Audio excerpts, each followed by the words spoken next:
Thanks for joining me. Is the IPCC really made up of 4,000 top scientists?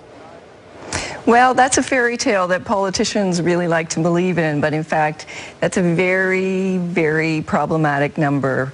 The last big IPCC report was written by 450 lead authors with an additional 800 secondary authors. That comes to 1,250. That's a pretty big far cry from 4,000. So first of all, the number is problematic. And secondly, is it 4,000 of the world's top scientists?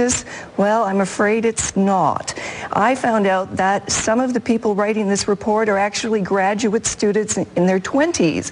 They're, some of them 10 years away from even getting their PhDs. How could that That's happen? not a top scientist. That's...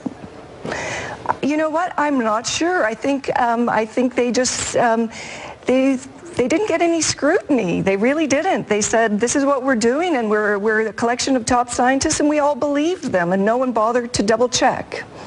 Is it the case then that people were being chosen, some of the examples you give, people who hadn't even done their PhD yet, they're chosen because they agree with the opinion, not because they could prove it?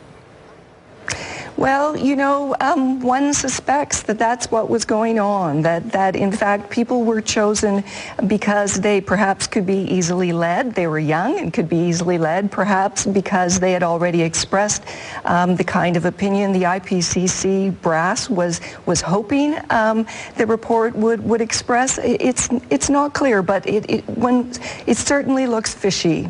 And lastly, we were told that it relies on peer-reviewed science. That doesn't seem to be the case from what you seem to have established.